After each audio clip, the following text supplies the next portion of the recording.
This episode is part 2 of a 2-part episode. You do not need to listen to part 1, although I recommend you do. There are a couple of references. For the most part, it's similar to part 1, but we went a little bit more esoteric, I would say. If I recall correctly, I don't know. Anyway, take a listen, enjoy, and come back at the end for some announcements.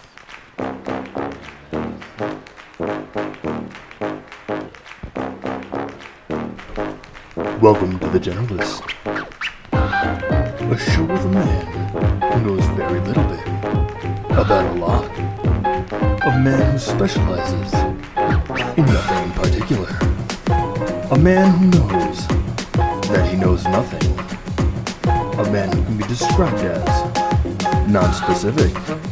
And to top it off, he narrates his own intros. This is The Generalist with your host, Saul Ackerman.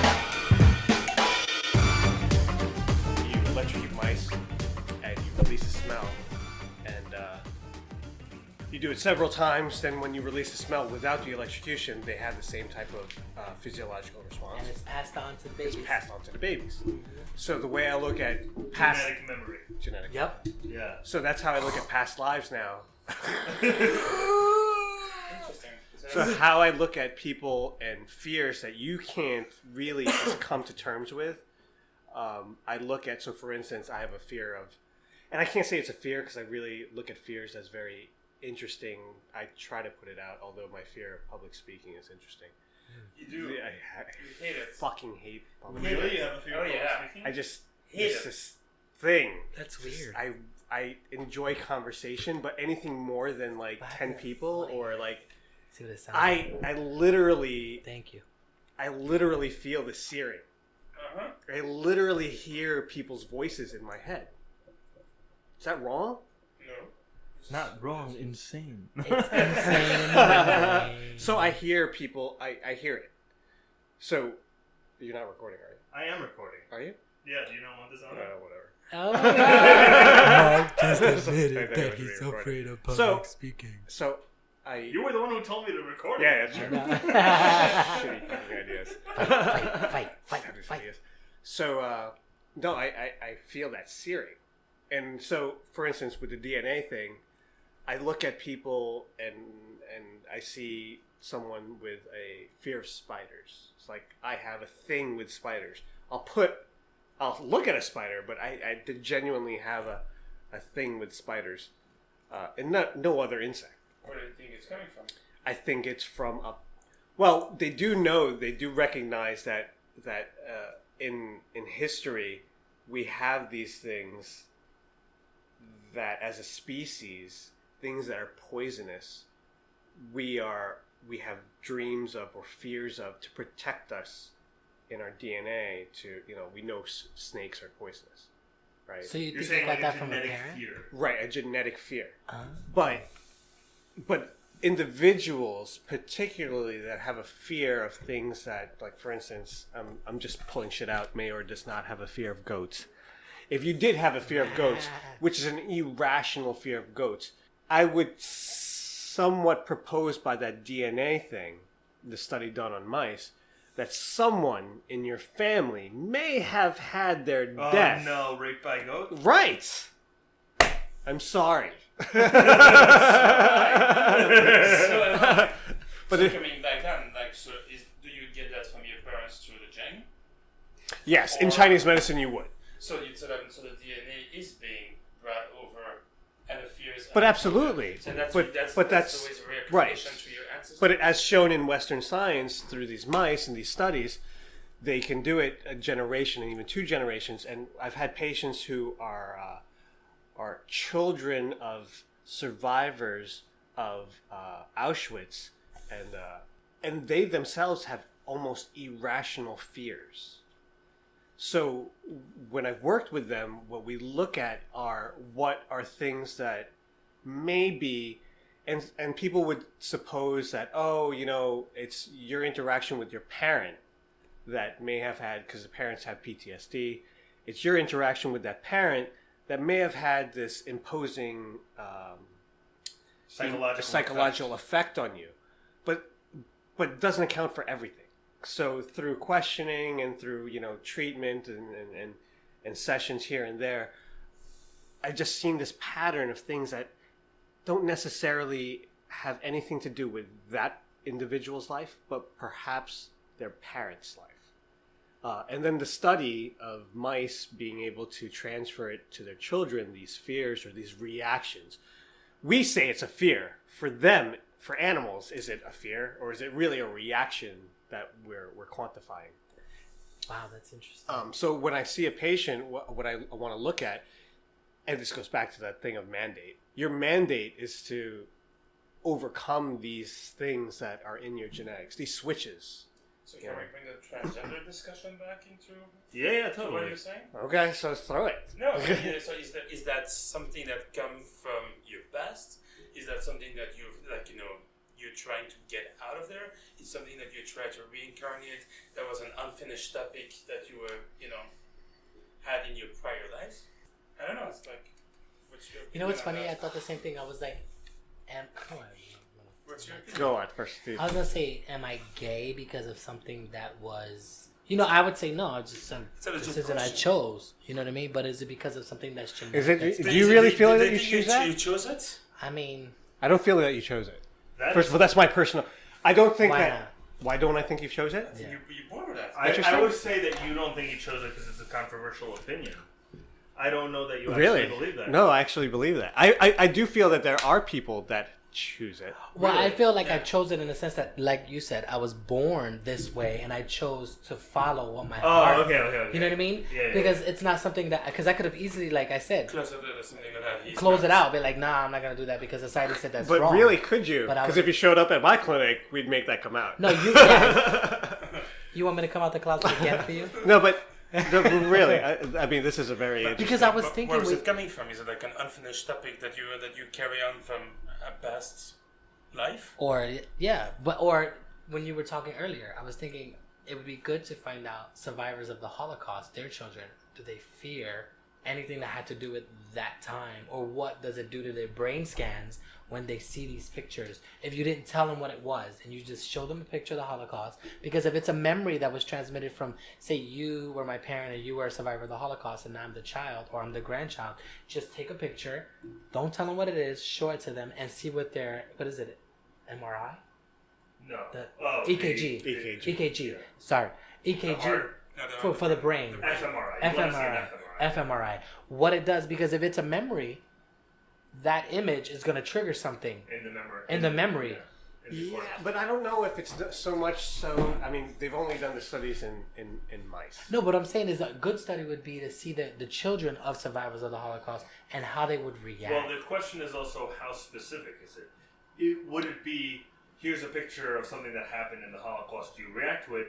Or is it more of I'm more wary of a certain type of situation? Right. Yeah. So I don't know that a picture would do it. I'm a grandson of a Holocaust Or do you survivor. need a Oh, trigger? you are? Yeah. Or do Okay. you need a trigger that will bring you back to that era, as into what happened during the Holocaust, and not just as a societal opinion of what that picture represents? Because I'm, Right, it's I'm super not hard. Jewish, Yeah. and Super hard to do. I'm not Jewish, and I relate to the Holocaust. I don't know why. It's in a past memory of mine that I remember, and I know how I feel when I'm presented with the information. Or maybe because It hits home for me like it's a memory of my I own. don't want to say it's wrong, but maybe because as a gay person that is being persecuted in I a mean, certain you're- way. Well, That's let's true. not. Yeah, I mean, by the society. Holocaust, a lot of gay people were killed also. Yeah. It's not just Yeah, it's Jews. not just Jews, Yeah. Colors. blacks, Yeah. mentally retarded people, disabled people, gay people, everything. It's not just Yeah, I Jews. know. Right. That's a fallacy. Yeah, it's crazy, but every time I see it or whatever, strike to the heart. Yeah, I mean, it's a You know what I mean? striking thing just to see that Anything like that, really. humanity can do something like that. Exactly. Like I couldn't. I don't know. It's kind of, you look at it and you go, how the...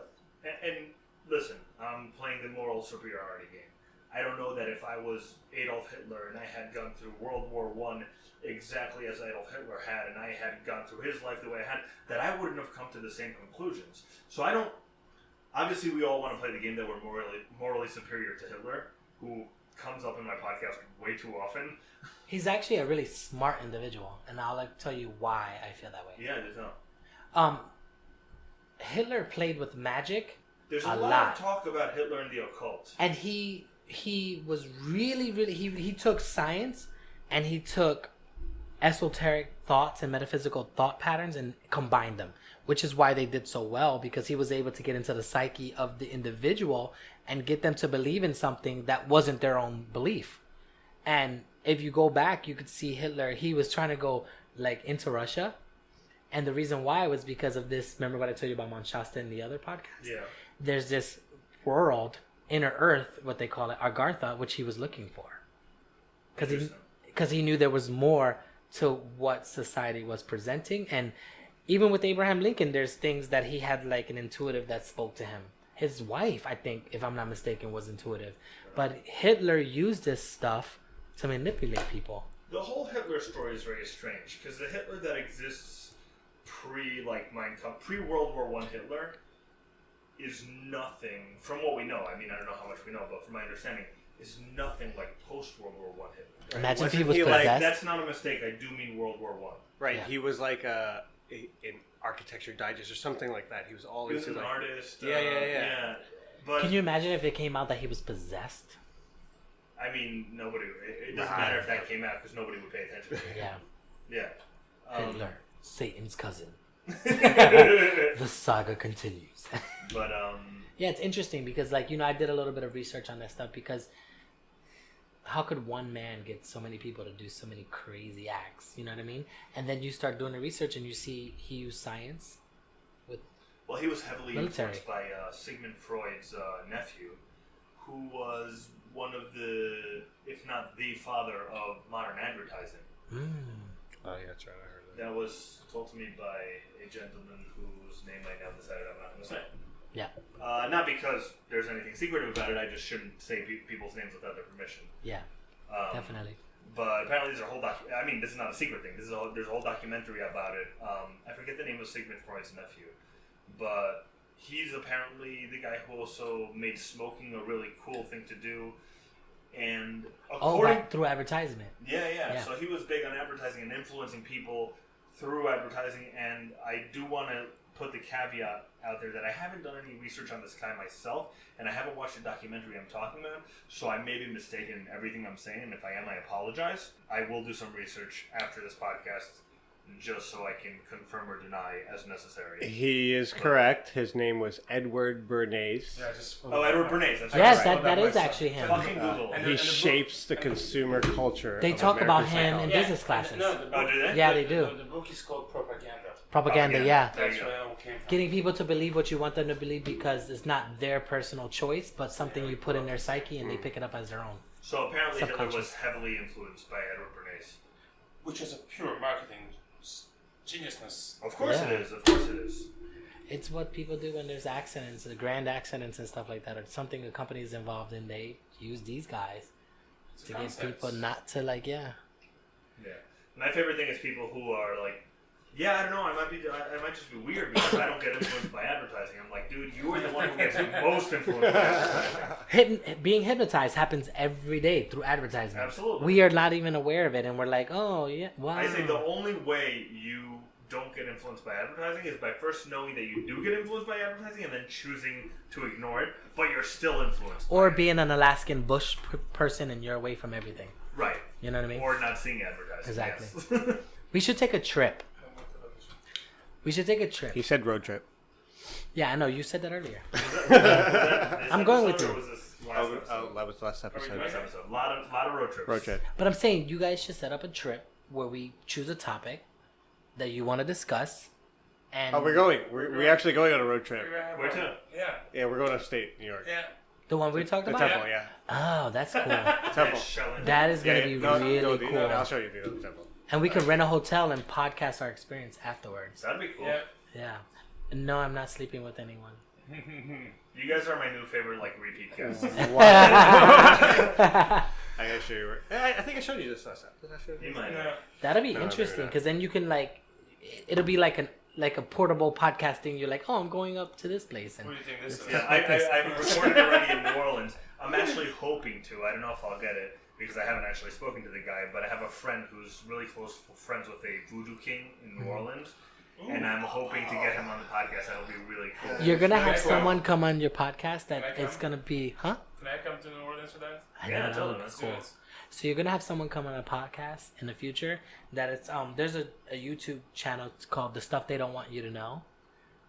You're gonna meet someone that's very much like that has information of stuff they don't want us to know, and they're gonna provide you with some really, really interesting stuff. So you need to be ready to write, because there's gonna be a lot of book references and things that will make sense to you, because when you research it, you'll find out that what they're saying is true. Your podcast are what happened? It's advantage of recording. You don't have to write it down. No, but it's like, shut up. I don't even like you anymore. I hate you. Ah, my precious. But also, it's gonna be a big thing for you to talk about acupuncture. It's almost gonna be like not like a hey, let's talk about acupuncture because that's what we do. No, it's gonna be like, no, I treat this way. Why do you treat that? It's gonna be like I want to say battle, but a good battle. Like, This is gonna be an acupuncturist. it's gonna be I feel like it's just gonna be you and a few people talking, and you're gonna come up with like, this is how I handle this case. This is how. But why did you handle? Don't just say this is what. right now. It's like the rest of his life. Is this a present? Current situation. Yeah, that's why I said your podcasts are gonna take off, because it's like Thank you, I appreciate it's new things that I don't think other people have decided to talk about, but you're gonna give them a new perspective, and it's old things that are gonna be given a fresh perspective. That's really cool. What is this? You need to research the Merkaba. I know of the Merkaba. Yeah, because Yeah. yours is activated. No shit. Yeah, it's just you haven't. Oh my god. Yeah. To the audience. Wait. So did I just go Super Saiyan? You did. Your Wait, hair is things yellow are making and- so much sense now, because this is who you told me about. Oh, okay, yeah. Oh, he told you about me? Your Merkaba's activated. Yeah, we spoke about you last week. Oh, cool. Yeah. Really? Well, It's just learning how to use it. Oh, Yeah. cool. Because Alright, in so dreams, just- in dream time, you go places. I don't remember most Weird of the time. places. Sometimes I go really weird places when I remember, but I hardly ever remember. And get that whole Chinese medicine concept of when you go to sleep, you don't need to dream. That it's Oh, I'm for done with you. that. For certain people, there's information being downloaded, and How do I access that information? How do I access my dreams to remember them and stuff? right before you go to sleep, say I'm going to remember my dreams. Have like a little bit of water. Because I don't remember anything either. Yeah. I've tried that before, and it's never worked for me. okay, so you do several things. I mean, you do what he just said. Mhm. You tell yourself, and it's a process. You can't. You have to keep doing. Yeah, you got to keep Right, I doing have it. to do it over and over and over. You keep a couple of things. You keep a pen and a piece of paper by the side of your table. Yeah, so when you wake up, you write it all down. Immediately, and you may not even remember in the morning. And even if it's a scribble where you barely get out of bed, but you really have to tell yourself, "I'm going to go to sleep. I want to remember everything that happens." And then you do that regularly. And then eventually it's going to be more and more to like the surface, and you'll see this thing. That's my crap. And then you wake up in the middle, and you could be in the middle of the night, and you just write a couple of words as much as you can, and that's like your anchor. And then when you wake up in the morning, you'll look at it, you'll be like, "Oh my god." Yeah, because Sal, you travel a lot, Cool. and I don't want to get too deep into it. Like maybe we'll do this, but there's a lot of cosmic traveling that's done. This is why you feel like you need to speak through a podcast, because you feel like there's a lot that you need to say, stuff that people need to hear that they're not hearing, and this is part of your job on this planet, is to talk about the stuff that people want to hear that sometimes they don't take the time out to talk about. You're stroking my ego again, man. I love I'm just it. speaking truth. I know. Yeah. So am I. Yeah. I'm enjoying this. I'm definitely my ego is definitely being stroked. Yeah. He's achieving his mandate of heaven. Mandate of heaven. It's his Andromedan side. Can we talk about what the Merkaba is, or should we not talk about this on this? Yeah, well, the Merkaba is basically your light body. Yeah. And it's a vehicle that we travel on. And this is another reason why the Jewish Israel has a lot of history on it. They just don't speak about it. You know, with the Tree of Life and all that other stuff. Mm-hmm. The Merkaba, it's a light vehicle that we use. And they say that in the future, when we learn how to raise our consciousness and through meditation and all these diet and all this other stuff, we'll be able to use this Merkaba, this light body, to travel without having to have like a plane or a car. And it looks like the Jewish star, but it's just 3D. It's a tetrahedron. yeah, it's a 3D tetrahedron. Star tetrahedron. Exactly. And integrated synthesis. integration synthesis. Exactly. That's what that is. Right. Correct. So that's when you bring that method, that persona, that vehicle. That's exactly what happens when you start realizing and moving towards your mandate. Yep. It's you start activating parts of you. Like I think because he had told me, and I didn't put the connection to just now about your life prior to certain things that have happened, how you lived before. I was a religious Jew. Yeah. Yeah. And I didn't want to go. He was a religious Jew. You didn't know that? No. Yeah, I didn't know that either. And then saying that you have access to your Merkaba, it clicked. Yeah, you did all the work before. Interesting. You were doing all the work before, and it's not like just because you switch it shut down. No, you switched to become this new you that was going to awaken other aspects of your consciousness to share that with others. And it's not, like I said, it's not stroking your ego, because your ego, who you have conscious, a conscious grip of, wants to help other people. And it's all about sharing information and let's make fun with this, so this way we enjoy this body. And I was hearing about the rainbow body, which is what a lot of people try to activate, because it gives us these powers. You know what I mean? It does, because you're a higher consciousness. Your Merkaba, your light body is ready to do things. You just have to say, you know what, I'm ready. You know what I mean? Don't rush. If you rush, you don't enjoy the ride. Take your time. You go through the process. This is part of your process, speaking to people and giving them, information that people need. Yeah, look at this one. His aura has like a rainbow on the top. Yeah, he showed me that. You know what I mean? Mauer took a picture, took what are they called? Aura? The aura photos, yeah. Just aura photos? Aura photos, yeah. He has like a rainbow thing going on. On the top. I thought it was gay pride, but it didn't work. Trust me, we try to get it out of him. It's a tough job, but somebody's got to do it. Yeah. That's why you're here. Just like in my Or's case, without me getting into too much detail, he's going through his own spiritual journey. It's very different. It's very introspective. You know what I mean? Rather than being out here. Oh, sorry guys. Rather than being out here with everybody else, he's going within to find out who he really is, so he can live Mayor's life. With Mark, it was more learning how to cope and deal with being in the limelight of people knowing who he is, what type of acupuncture he gives, and how to do certain things. Because Mark is very intuitive. He just doesn't, it's not like I do it, where I'm like, yeah, you want to come see me and have like a spiritual consultation? I do not call them readings. Thank you, Mark.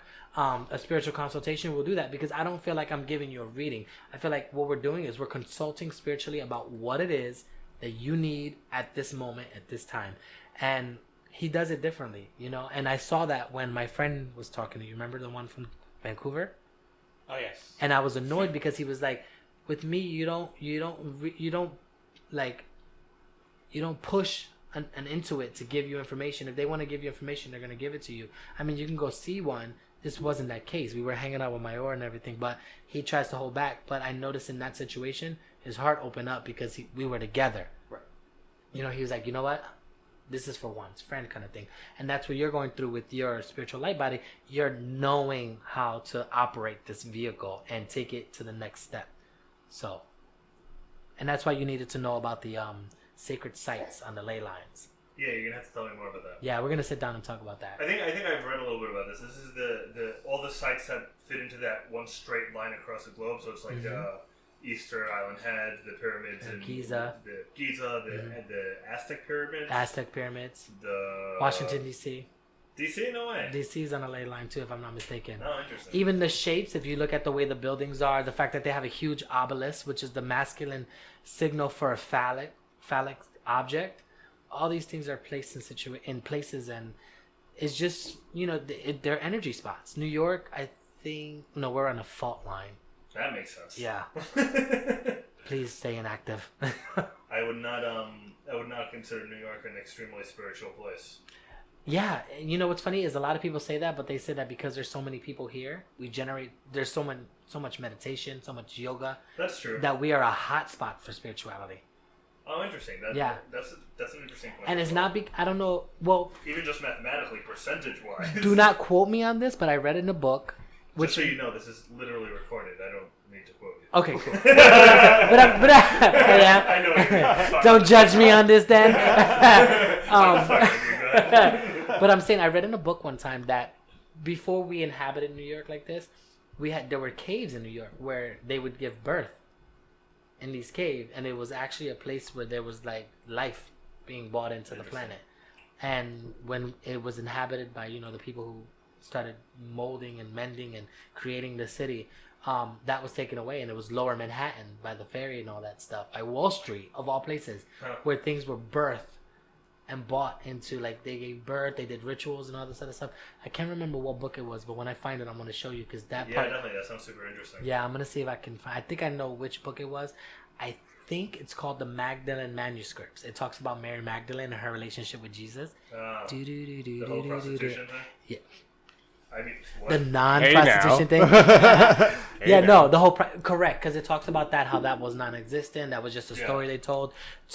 This is what it says in the book, is that this was spoken about to kind of like degrade women and take the divine feminine out and put the divine masculine in, because back in the days, the head of the household was the woman. She gave birth. She took care of the family. She was the shaman. She was the healer. And then things changed over time, and it became divine masculine. And now we're heading back to the age of Aquarius, where masculine and feminine are finding their way back to balance. That's fair. Yeah. Yeah. And in our medicine, it's the same thing. Yin cannot be without yang, and yang cannot be without yin. And they transform into each other, yeah. and they need each other, and they are part of each other, and they're inseparable, all that. You know what I mean? All the nasty business. We're getting back to it. Yeah, it's really interesting. Here you go on your Easter Island. Ta-da! You have to make a trip there. I want to go there. Me too, now. I mean, I kind of always wanted to, but now I say turkey. Turkey? Turkey or the Amazon. I really want Oh my god. Amazon would be great. I was born in Venezuela, which part of the Amazon is in Venezuela, and I regret still to this day never having gone there. But that doesn't mean I can't go now. Wait, you were born in Venezuela on vacation, or actually because you're... No, I lived there I lived there till I was 14. Oh, really? Yo soy venezolano. Get the fuck out of here. Get the Can I fuck tell out you of that? here. No. Yeah, Leave I surprises. mean, I thought you were the Latino, reveal. but when you said you were Jewish, of course, Jewish Latino. You know what I mean? I thought I mean, Israeli more than anything. Yeah, no, so I'm not. That would be me. I know. I'm not. I suppose you would say genetically from Latin America, as aren't most of the people there probably. Dude, Not that makes most of so them. much sense. But I was born and raised in Venezuela. My father's Venezuelan. My mother's Cuban. My grandparents are Cuban. You were just rice and beans and tostones and all that 100%. stuff. Oh my god, I love it. I'm Do you like it? I love it. The Wanna world take a needs trip more to of Cuba? it. I'm pabellón criollo. Wow. He was around during the time of La Virgen de Guadalupe. So, Mark, Yeah. this trip, Which one? the one that we're supposed to go on the road trip on, you're coming with us, right? I mean, I guess, yeah. When is it? That's what I was going to ask. I was 2-3 like, weeks. After week 15? My only issue is the weekend of August 1st, I will be in New Orleans. Other than that, that sounds like so much We- fun. yeah, New Orleans is so cool. Oh my god, that sounds like so much fun. Or When is pretty it? much any Tuesday or Wednesday. I can sign up. Well, he can only do Mondays. Oh yeah. I can arrange a Monday. All right, let's figure out a time. If you guys need to ignore me and go by yourselves, that's fine. But No. We're hanging out together. I love Definitely. it. Have you been to Sedona? Nope. Oh man, you guys need to go to Sedona Never too. been either. Why you gotta make us feel bad? Wow. The vortexes there are amazing. You ever been And to the Philippines? I have. I have. All right, Nailed yes. it. I have.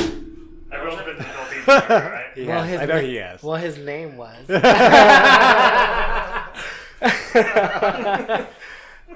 Sedona, near the vortex, you start noticing that the trees start twisting according to the energy of the vortex. So if the energy of the vortex is going this way, you'll see that the trees, I think they're called sycamore. I'm not sure if they're sycamore trees or whatever they are, but they start twisting. And the trees before the vortex, they just grow straight up. What do you mean by vortex? Energy, vortex of energy. Because they do have walking trees in other countries, like I think it was Costa Rica or something like that, where they actually move to where the sunlight in the canopy is opened up to. They Actual like, walking tree? The roots come up and they move towards where the That's sunlight. so freaking cool. So I'm just trying to verify what you mean as vortex versus something that the sunlight in the canopy opening. No, because these are open to the sunlight, so there's no searching for sunlight. You know how they try to go towards where the sunlight is?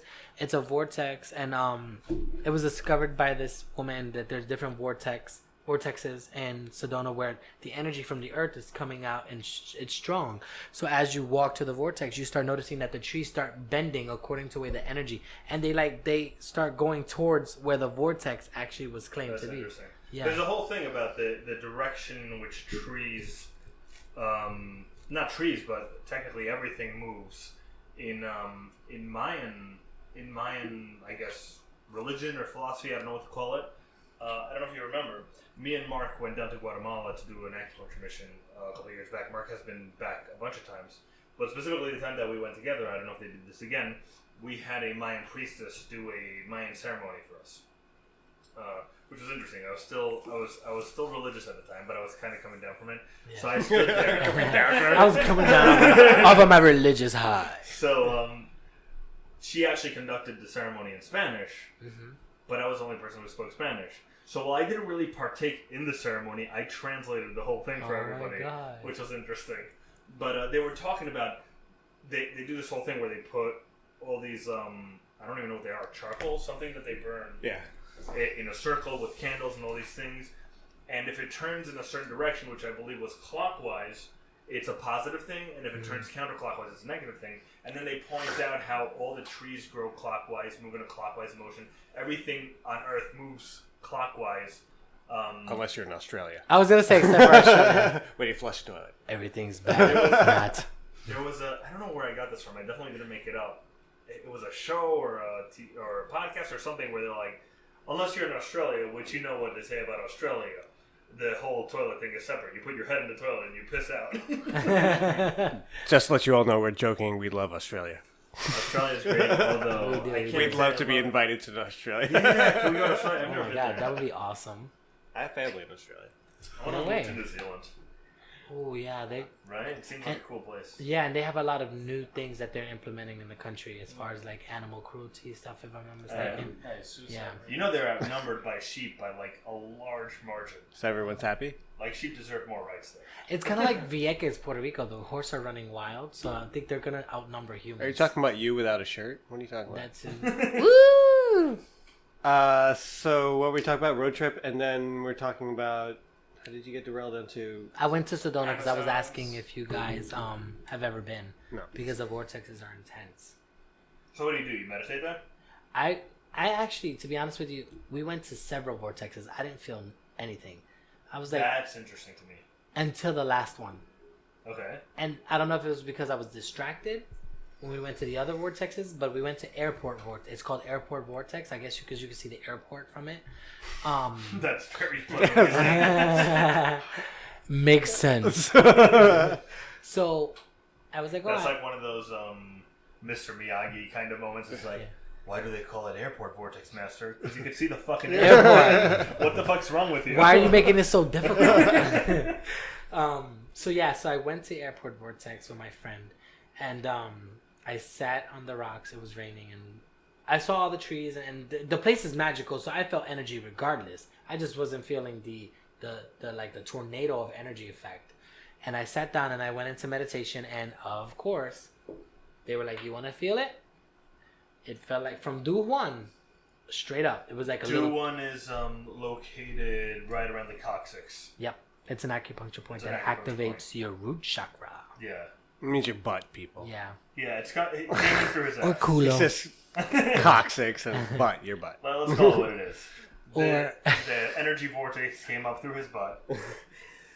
Oh my He was quote unquote meditating. Because Go I on. have sasson in my bag. Yeah, so it went up and it was like a little tornado going through my body. And That's cool. I couldn't move for a second because I was like, whoa, this is weird. Like I feel like through all the chakras, but I felt it. And it was in the same direction that I felt it moving through my body in the same direction that the tree was twisting. Because I looked over at the tree to see, and I was like, wow, these trees are really growing in the energy of what the vortex energy is coming up from Earth. And Sedona's talked about us a lot as having invisible crystal cities that only the person who is very sensitive can see. What does that mean? It's like you know how some people say they see ghosts and they see like spirits and stuff. Yeah. But there are crystal cities they say that are in Sedona that a person who's very energetically sensitive, they can see them. I didn't really see any crystal cities. What I saw was I was just connecting with people, when we went shopping and everything. But the place is amazing. It energetically feels amazing there, just like Mount Shasta. It felt great when we were there. Asheville, North Carolina, where the acupuncture school is. What is it? Classical Chinese? I know I've heard of the place, but I don't know what it's called. Yeah, it's Where? the school in Asheville. Asheville, North Carolina. Listen, Nashville was just I wasn't just there. I was there a year ago. You went, right? I stopped by. I was in Nashville for like a couple of hours. Yeah. Super cool city. Yeah. Because that it's said that underneath the earth in Asheville, there's like billions of quartz crystals. So I didn't any know that. abilities you have are like heightened because quartz is an amplifier. So I went for a birthday of mine, and remember I told you I went hiking in the water. It's just that place is like whoa. I want to have a house there because it's so like energetic. There's just certain spots on the earth, and Brazil, Never been. they have John of God, and in his site there's like crystals underneath the earth where they're at, and that's where they do many of their healings. And it's just natural that these crystals, we use them in our watches, our lasers, and all these other things, and they just generate an energy. And they're just certain sites that I wish we was closer so we could just drive to it and you guys can experience it. Even Colorado, when I went to go see Dr. Sankey do the esoteric acupuncture, I went down to 2 spots. One was Garden of the Gods. Beautiful, beautiful place. Where's that? In Colorado. Is it Colorado Springs? Colorado Springs. All right. And I went there, and it was just like I was in the what are they called? Red Rocks? They were Red Rocks, and Yeah. what I felt there was crazy. Really? That's Yeah. cool. And I closed my eyes, and what I was seeing was like, whoa. I mean, I've been to Arizona, but I was a lot younger. I don't really remember it that much. It's possible that we passed through Sedona, but this kind of thinking was completely foreign to me. I'd never even looked into this, even considered it as a possibility or something worth researching or looking into. And people make spiritual journeys to this place. They do shamanic stuff there. They do a lot. There's a lot of different things that happen. I'm very careful about shamanic stuff, not because there's any issue with it, but in modern day, I take pause whenever I hear somebody calling themselves a shaman. Agreed. Right? Mm-hmm. Yeah. Because everybody wants to be a shaman, and that is not a fun job. That is not a fun thing to be. I agree with you. It's everybody wants to be a shaman. Who wouldn't want to be? It's a cool thing to to know it about. sounds super It's cool. like, yeah, I'm a shaman. No you know. interest in being No a shaman. interest whatsoever. But that goes back to the idea of people and ego, and I feel like a lot of times maybe you do have some of the skills, Yeah. but are you using shamanic sort of things to feed your own ego, Exactly. or are you using it to try and help other people? And that's scary to me because I know of people who have, fortunately not for a long time and stuff, but who have fallen into that. They sort of fall into the let's follow this person. And I always say a good shaman or a good teacher, shaman, whatever it is somebody who at some point goes, you don't need me anymore. Exactly. If anybody keeps on saying you still need me, that guy, be careful with that guy. Yep. Yeah. I feel like you have something to say, but before you say that, I'm gonna say, true shamans, they travel to the underworld for their patients, clients, whatever you want to call them. Just think about traveling to the underworld. The underworld. That doesn't even sound right. You know what I mean? Underworld. I'm not going down there. You know what I mean? But they do these things because they go to get whatever it is that and most people, when they come to shamans, they were looking for healing. Or he was like the mayor of the village and he gave guidance, Right. spiritual guidance. And doing these jobs they're not always safe because you're tapping into realms and spiritual realms and stuff like that can cause psychosis if you get trapped in there. Yeah, it's interesting. Going back to Terence McKenna, he talks about what we see now as schizophrenia sometimes, or sometimes just seizures and stuff like that, or what religion might have at some point seen as possession. I'm adding stuff to this. It's not necessarily exactly how he says it. Mm-hmm. At some point in time, were seen as the spiritual leaders, the shaman, Of course. and they weren't necessarily considered crazy. In fact, they weren't considered crazy. No.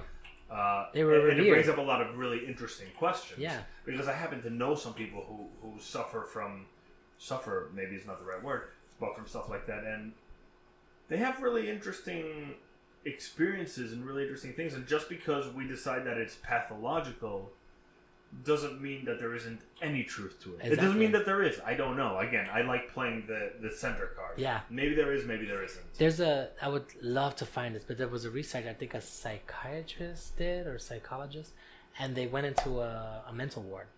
Yeah. And checked themselves in. And it was a shaman or something. It was something, and they checked them. I think I told you this, right? Where they checked themselves in, and the person came out and was like, "Sorry." Click, click.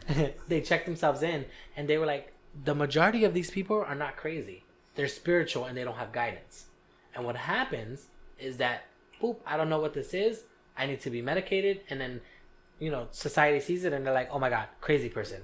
That's why whenever I walk with somebody that's talking to themselves, and of course it's New York City, where like, yeah, no, the person's crazy, they're talking to themselves, I connect to my higher self, and I send this person love, because me being a spiritual being, I know that there are beings that do talk to us. It's just which ones are we talking to. I always send this person love, because I go back to that story of misunderstanding.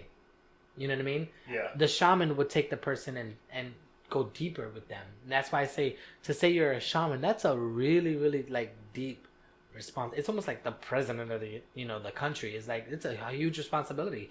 It's a spiritual huge responsibility, and to say and to play with that, it's not funny. You know what I mean? So that's why I agree with you. So many people want to call themselves shaman, but are they really a shaman? You know what I mean? I like that you related it to the President of the United States. Yeah. I was just talking to somebody about that today, saying you have to be some level of insane to think that you're qualified to essentially run the world. Yeah. And I know they're not running the world, but for all intents and purposes, they're the most powerful person in the world. Mm-hmm. There's some level of insanity involved with that. So anybody who runs for president, like them or not, has some level of something creepy there where they're saying, I can do this. Yeah. I have the ability to manage not only 3 billion people, but what is it, 7 billion people in the world now? 7 billion, 8 billion, yep. Yeah. Which is pretty insane. Yeah. And you're saying, yeah, it's a similar idea, but I guess on a different realm, if you will. Correct. Yeah. And what I find to be funny is that if you look at the president, Barack Obama before the presidency and now, or any other president, it ages them within only 8 years. It destroys them. It's like, are you kidding me? Like, now you're fully gray. Yeah. Vanity kicked in for me. I said, no damn presidency for me. If you even think I'm going down that ride, bye, Felicia. No way. You get your hair dye. I like it now, the way it is. What do you say, Mayor? You always start in trouble. Unless your headphones. I like them. Great. Yeah, they're fun to wear. Yeah, they are. You're going to see how weird it is when you take them off. Because usually it's not this echoey. I'm not entirely sure why it's this echoey. I played it back before. It didn't sound echoey. Mm-hmm. But when you take them off and start talking, it's going to be like, that's plain. Where am I? Where's my friend? What do you feel about shamans? Or people who call themselves shamans? Yeah, Mark. Oh, sorry. I'm a shaman authority. I agree with you. I think that the whole idea of it's a spiritual guide, not unlike what priests tried to become, but they were completely different. They were organized. They were. Well, it depends what era. Right. Yeah, Back it really in the depends day, what during era. the days Right. of the temple, they were actually on more shamanesque than just the religious leaders who were just I would imagine conducting prayers. It's really interesting, the stuff that goes on in Judaism. We commonly called ourselves essentially descendants of the Pharisees. There were the Pharisees and there were the Sadducees. And we say we used to say for a very long time we were descendants of the Pharisees, which essentially means I forgot the meaning of the word, but it's something like offshoot or change from. Essentially, they're saying that they are different than whatever might have been the mainstream form of Judaism. So even just that, you're already noticing that we're not exactly what we claim to be. Not that we're not Jewish, but that we're not... The mainstream Judaism that we practice today is unquestionably different than the mainstream Judaism that existed Let's say Abraham time. What's that? Abraham time. No, even before, even way after that. Dead Sea Scrolls times. I think it's around 100 BC. Around then, the Dead Sea Scrolls are really interesting also because you see a completely different form of Judaism. So you had the Pharisees, the Sadducees, the Dead Sea Scrolls people, and God knows how many more. No offense to God. But yeah, so who knows what Judaism, from a scholarly perspective, obviously not from a religious Jewish perspective, but from a scholarly perspective, who knows what Judaism might have been like, which is interesting in itself because it probably was nothing like what you see today. More magical. Maybe. I believe that because Judaism has a lot of symbolism that just makes sense when it comes to sacred geometry. We took you off topic, so you were saying. Oh yeah, sorry about that. I mean, it's not so much sorry, off. yeah. It's not so much off topic. I totally interrupted you. I'm sorry about that. I mean, I did actually. my interpretation of the things through the things that I've read about shamanism, they were people that understood nature and the elements, revered them, understood them, and gave respect to them, and how those things manifested in a person. And with that, they would do like spiritual treks. They would isolate themselves, try to see how nature reacts, how animals react, and the relationship of whatever, the stars, the moon, how rivers react with the earth, and how air and how those things interact with animals, and how they interact within an individual.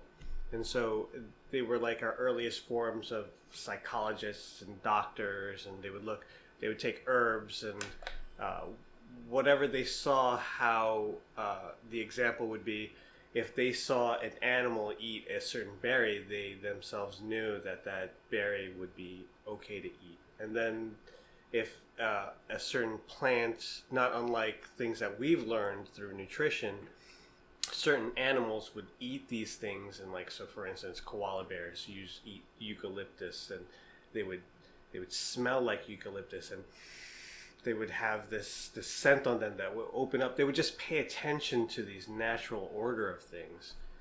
I think that people nowadays very few people have any understanding of the natural, the true nature. Well, of and things. especially in city life, we're entirely removed from that. Yeah. Like narrators. I'm sorry. Narrators that narrates. Yeah, but I think that they were the quintessential observers of things, and then they would be able to interpret it, but they would remove them, and what we keep on repeating in the podcast, this ego.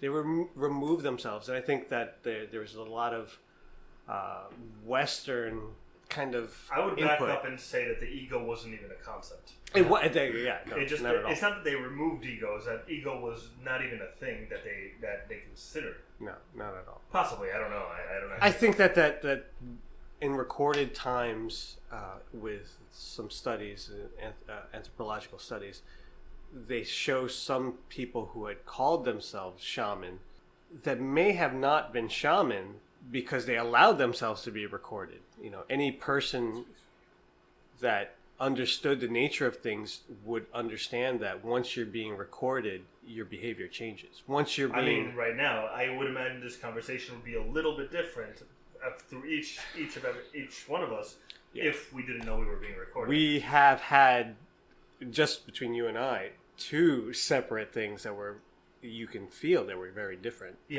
this conversation. We went down different rabbit holes For sure. And also, I mean, and I don't really want to talk physics because I don't really know physics. I'm not qualified to talk physics, but from basic like layman physics that people talk about the sort of the Higgs boson particle, only I think it's the Higgs boson that only exists when it's being observed. How things act differently when they're being observed and when they're not. Mm-hmm. Now, I don't know what that actually means because I'm not a physicist, so I'm careful to say when I say that I wanna put this addendum to it saying I'm not sure if what I'm saying is actually true in physics because I'm sure it gets a lot more complicated than that, and I might be misinterpreting it.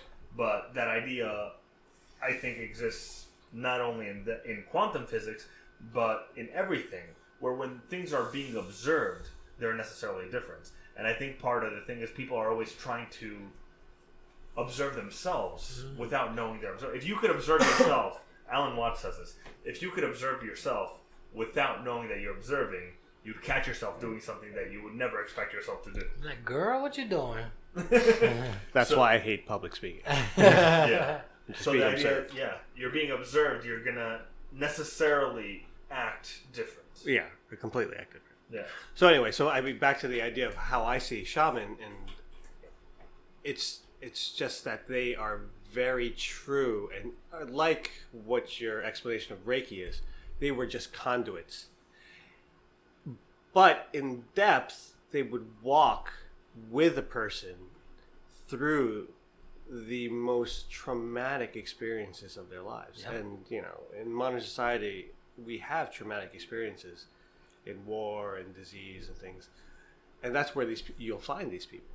You wouldn't necessarily find them, you know, having a banquet, you know, in a 5-star hotel. You would find them At a campfire. at a campfire, or having, you know, assisting in someone's birth with someone else who would be facilitating the birth, but Yeah. they would be there, you know, wishing, Bringing this life. right, And it was a protecting this joyous place. event.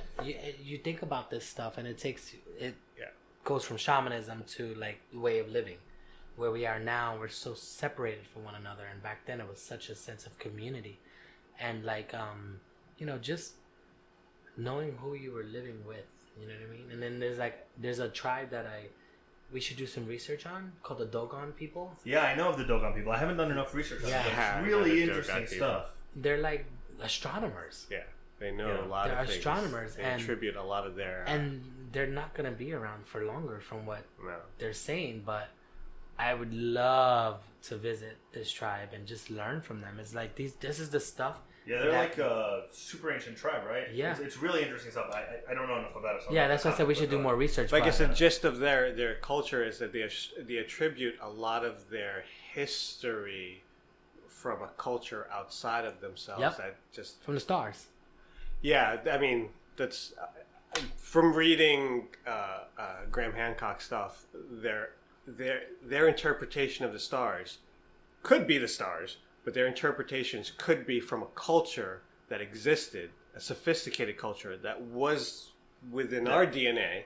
that existed before Right. before Diluvian times, essentially. Before Exactly. the Younger Dryas period, which Right. was 12,800 years ago. Which is what we would even see in our time supernatural, because their abilities surpassed what even we can fathom. You know, you look at the stonework, we couldn't even replicate that in that type of. I mean, we could, but with insane machinery. That's what I say. A lot of machinery. Right. Yeah, I think the idea is that they were extremely technologically advanced, but in a very different way than we were. Right. As you would Sound. imagine, if you suddenly put a bunch of people on a planet and waited for them to develop, the way they would come up with things would probably be very different than us. They may come up with a lot of similar things, Right. but would probably, it wouldn't be, you know, a computer necessarily. Yeah. Or it would be a computer, but it would be entirely different from the way we conceptualize it. So my takeaway, going back to my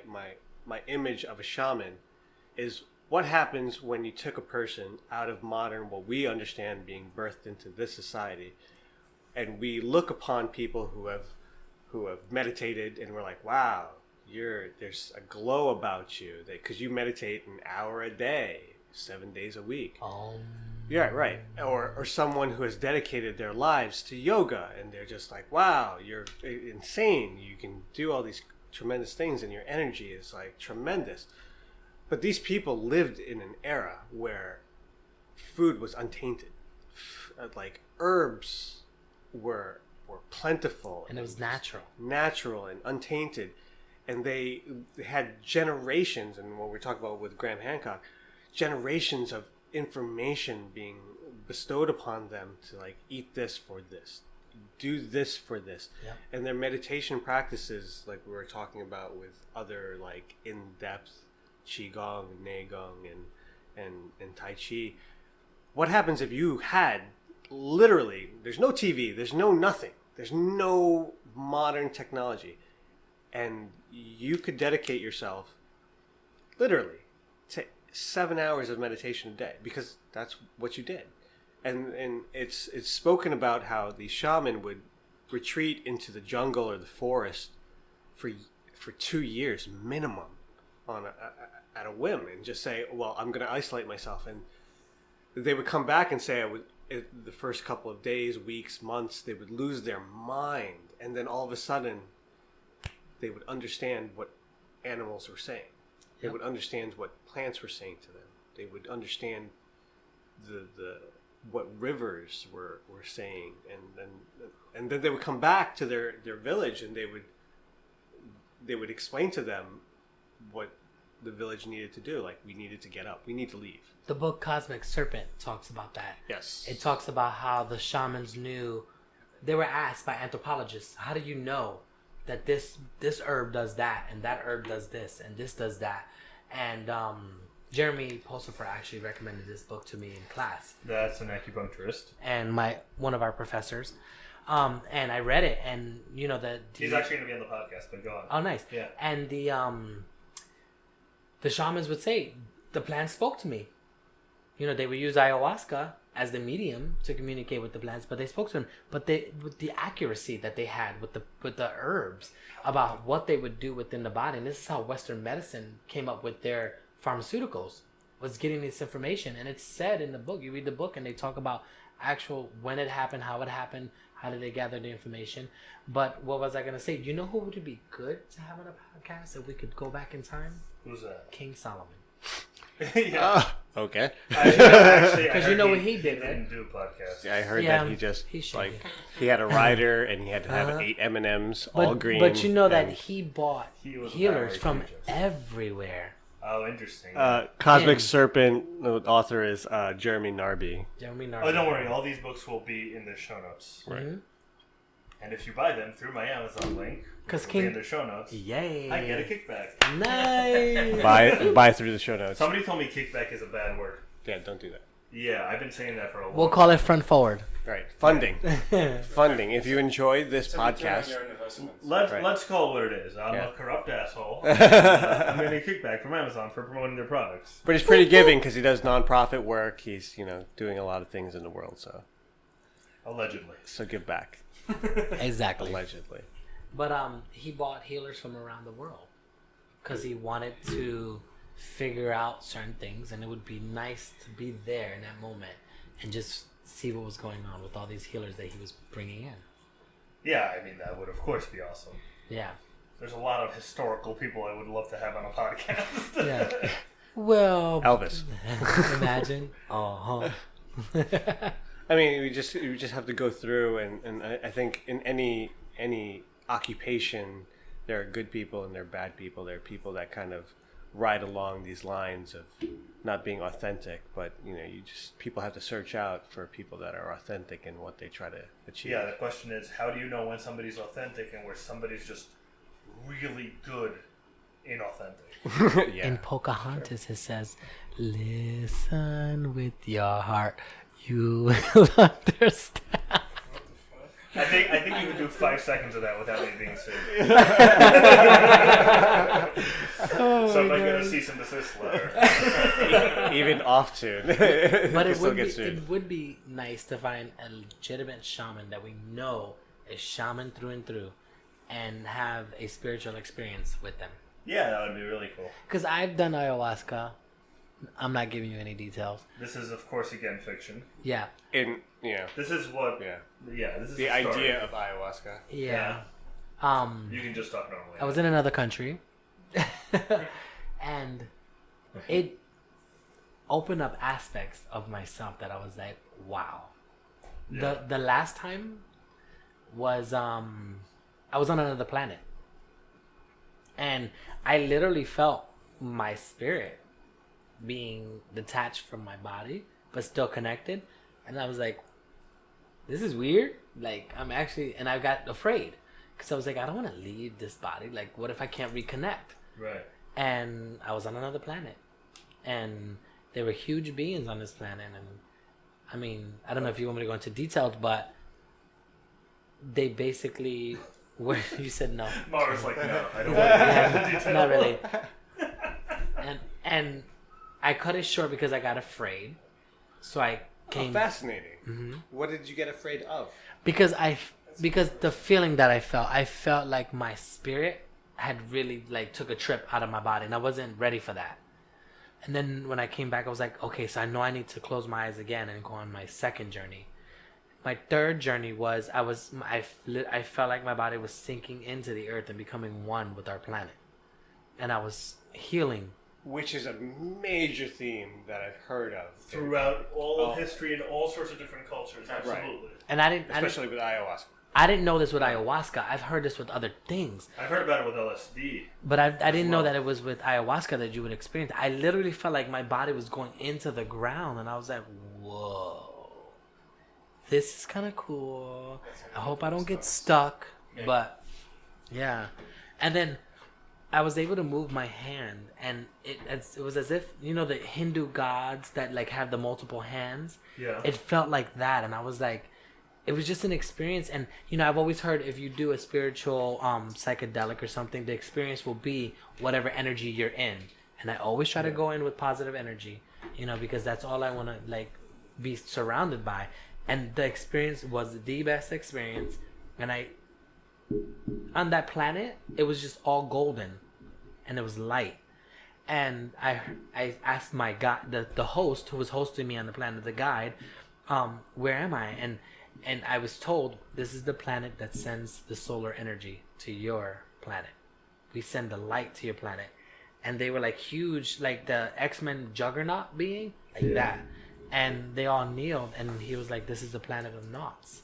Just like your Juggernaut being, they're just as massive, but we're gentle beings. We're only this strong to protect what we have to protect. We don't cause harm. Interesting. Mm-hmm. It was amazing. But this was my experience, you know what I mean? And then, of course, Titi. And my aunt wasn't listening to me, and I thought she was gone. She was off in the distance. So, you know. But it'd be great to, like, for me, I would really, like, want to meet a shaman, like, one that was raised into this stuff, like you said, that went away, did his thing, you know, and then sit and have an experience. Because one of my teachers, who I didn't even know, I only knew him through the association. Remember the medium I told you that was guiding me? Yeah. I know him through association. He sent gifts to me. He passed away.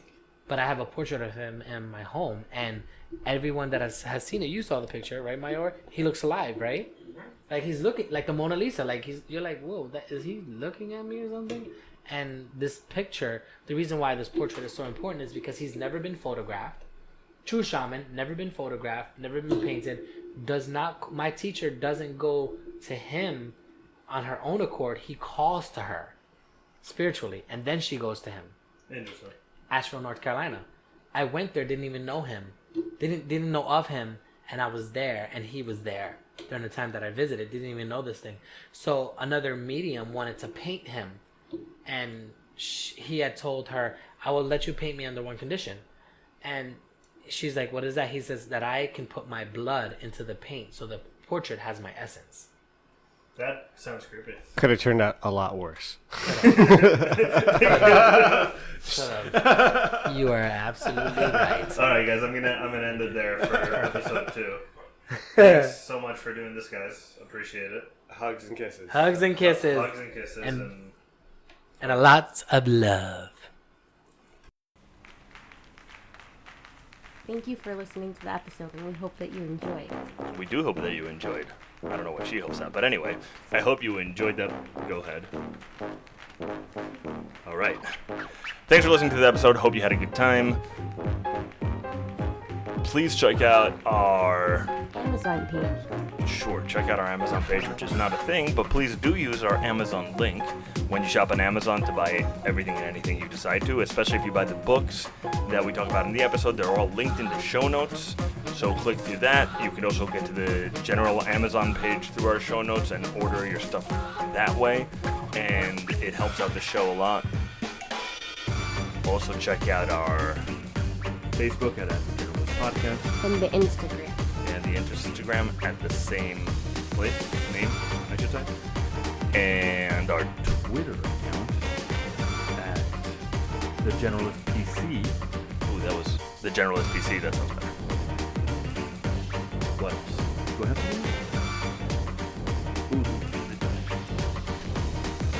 If you like the episode, show us your tits. Go again. If you like the episode, show us your dicks. No. One more time. If you like the episode, donate $1. That works. But also, the other stuff. Hold on. Wait. Oh, I What? can't reset. Sure, go for it. If you like the episode, donate $1, please. I'd like to donate $1 better. Thank you.